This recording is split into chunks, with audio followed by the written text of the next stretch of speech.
Hello, I'm the head writer, and in this channel we hit one Amon. In this video we will see a story made by myself about an angel and, well, the tale of his life, kinda.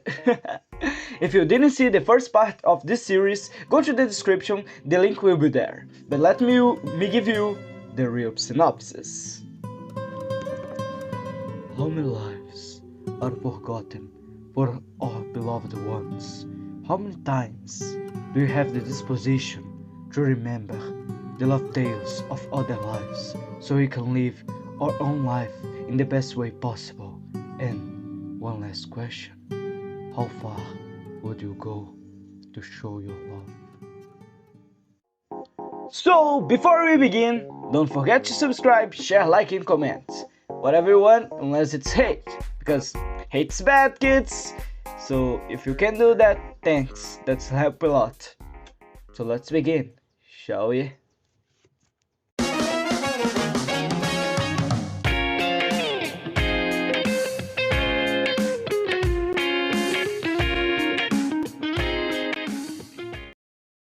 A Life of Fairy Tales.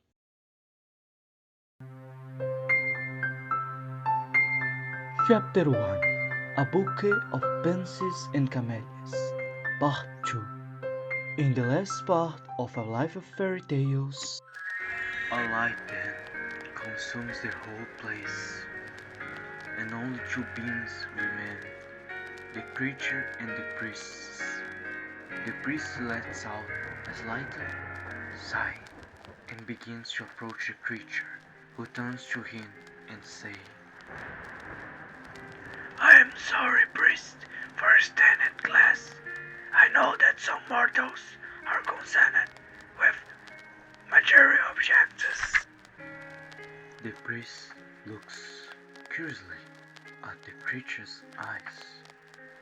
They are many and seeming incomprehensible, but something else seemed to stir the priest's curiosity. And in his thoughts, he says, Why of all the faithful I was left? Oh my Lord, have I failed you? You, in all your pity, send one of your angels to save the fearful, but not me. An almost human laugh was audible, coming from the creature, who approached the priest and says,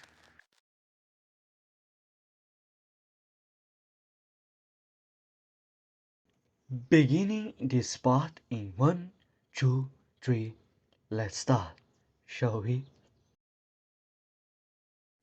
Oh, Father, isn't obvious? God still has plans for you.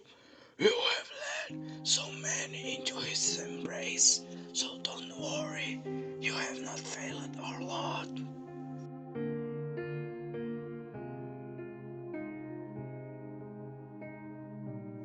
Many emotions run through the priest's head, but relief and curiosity fill him with more fervor. The priest takes a deep breath and speaks. If you don't mind, may I ask you a question?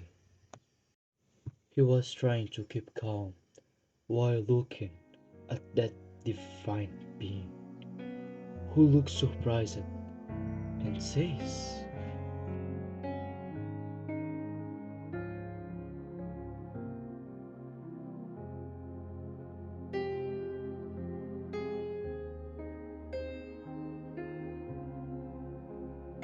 Of course, Father, but only if I can ask you a question. The priest then seems to be relieved and nods his head, signaling a yes to the creature, and all the creature's eyes close and an intense light appears. It was almost blinding and made the priest's eyes soar, but he couldn't stop looking. And although it was scorching to see that intense light, there was something that pulled his attention He couldn't look away. It was almost mesmerizing how bright the waves of light generated by the creature were. This causes him to finally give in to his composure and get carried away. He sees a purplish light and begins to feel cold, and it starts to sound. He blinks a few times, and the priest notices that he was not in the church anymore, but rather on the outskirts of a forest. He walks looking down slowly through the forest, seeing a beautiful flower garden. In this garden there were blue lilies, daguetes, and princess. All were very well taken care of, and there was a good job of gardening there. The priest then looks back a bit more and notices a weed right at his feet. He becomes curious about this fact before something comes up and takes him out of his serenity.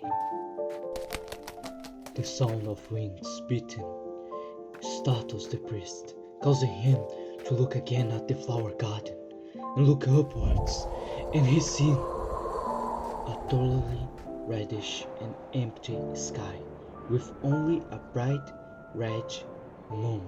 But just below this bloody sky he sees a gigantic castle. This castle had 5 main towers. The 4 smaller ones were of the same size and had almost vampiric Gothic trappings on their windows. And the largest of the towers had a large bell and a gigantic balcony around the tower. And in this castle there were several demonic gargoyles which seemed to look directly at the priest. The castle was grandiose, but as grand as it was, it seemed to be very modern, which leaves him in stupor, because castles like this would normally only belong to the church or royalty. But as confused as the priest was, something takes him out of his stupor.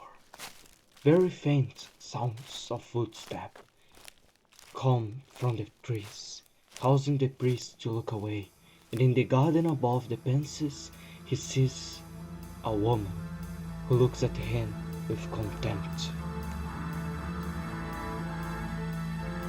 She was wearing a vibrant red dress, extremely vulgar.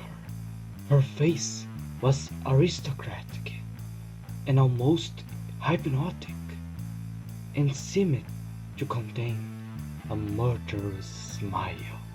She possessed very sharp canines. Her lipstick was a shade of purple. Her eyes were blue like the sea and seemed opaque, almost lifeless, and her wavy hair was as blue as the sky.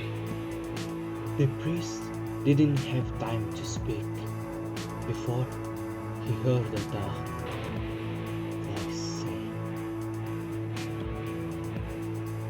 "We don't like your type here, priest. I don't care if your God sent you here to seek that sweet and innocent soul you are living. But don't worry, after all, you will see your precious God." The woman runs towards the priest, and almost like a figure, she quickly reaches him, grabbing him by the neck and throwing him backwards. He then wakes up in the church, imagine that everything was a dream, and lets out a sign.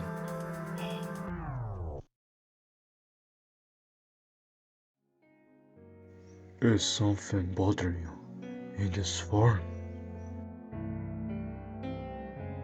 The priest then looks to where the voice came from and sees an extremely beautiful man. His face was thin and had a snub nose, eyes as golden as gold. Long golden hair that formed like waves. Two golden halos passed across his face, crossing each other in an X. His skin was brown like the trees of a deep forest.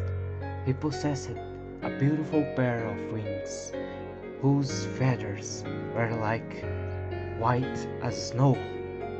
He wore only a Greek ectomis and nothing else, showing much of his skin. The being he now recognized as an angel, in front of the priest, blinks his eyes a few times before stretching out his hand to the priest.